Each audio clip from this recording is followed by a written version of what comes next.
मैं देश भर के अपने विश्वकर्मा भाइयों बहनों, जिनमें सुतार है, लोहार है, सोनार है, कुम्हार है, बढ़ई है, मिस्त्री है, कसेरा, ताम्रकार, कांसीकार, हाथ के हुनर से काम करने वाले ऐसे अनेक लोग शामिल हैं, उनको विशेष रूप से बधाई देना चाहता हूं।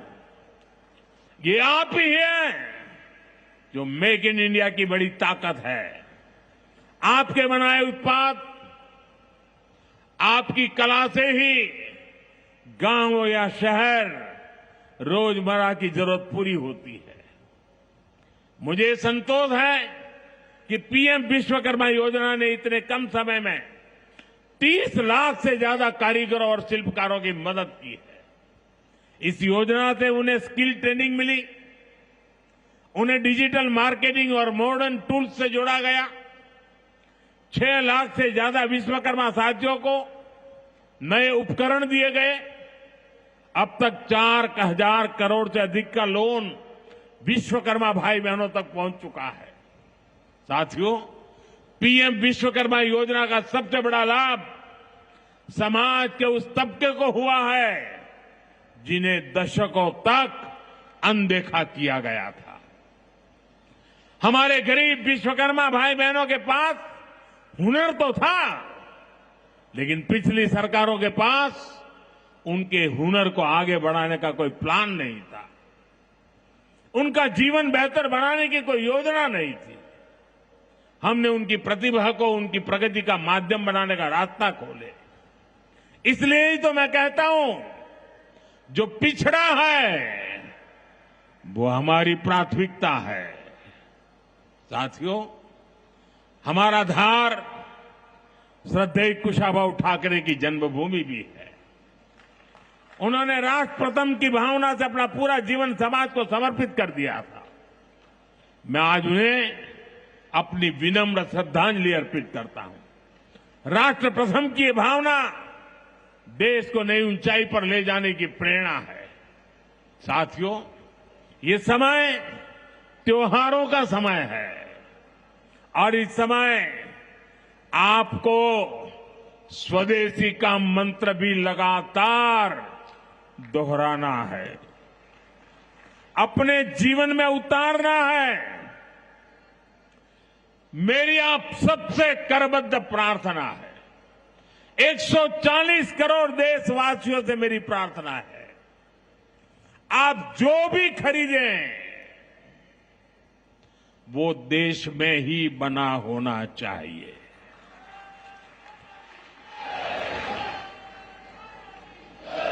आप जो भी खरीदें उसमें पसीना किसी न किसी हिंदुस्तानी का होना चाहिए। आप जो भी खरीदें उसमें मिट्टी की महक मेरे हिंदुस्तान की मिट्टी की महक होनी चाहिए। और मैं मेरे व्यापारी भाइयों से आज आग्रह से कहना चाहता हूं, आप भी देश के लिए मेरी मदद कीजिए, देश के लिए मेरा साथ दीजिए। और मैं मदद देश के लिए चाहता हूं आपसे, क्योंकि मुझे 2047 तक विकसित भारत बना के रहना है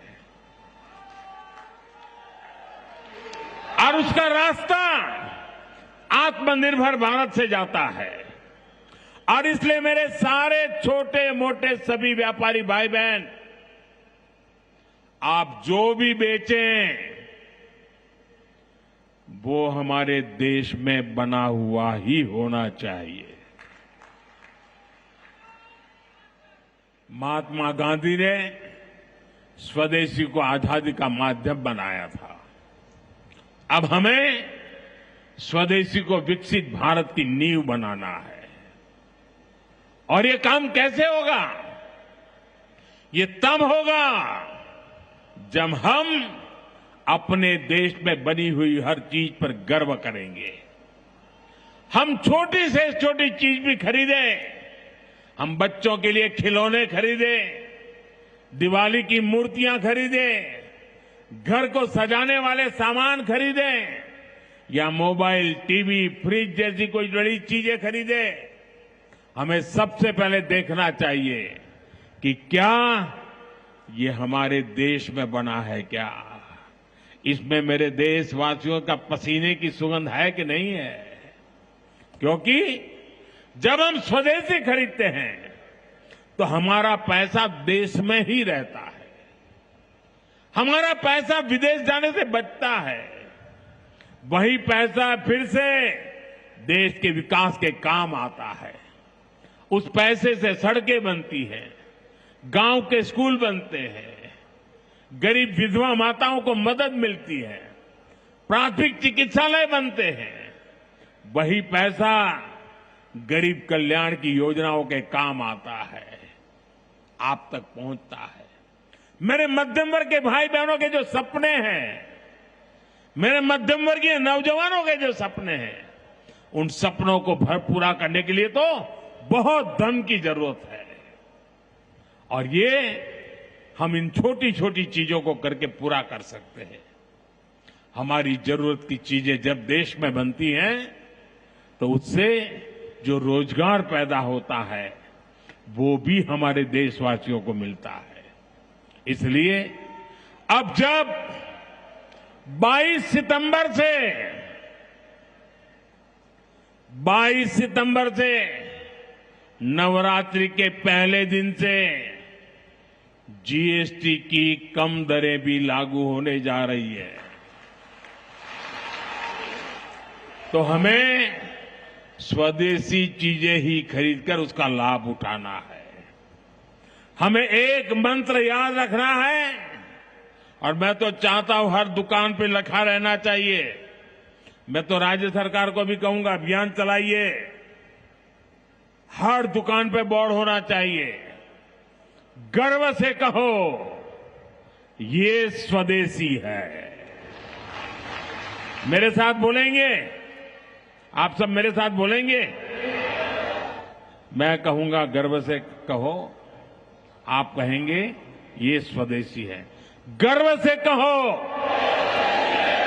गर्व से करो, गर्व से कहो, गर्व से कहो, गर्व से कहो। साथियों, इसी भाव के साथ आपको फिर से अनेक अनेक शुभकामनाएं देता हूं और मैं मेरी वाणी को विराम देता हूं।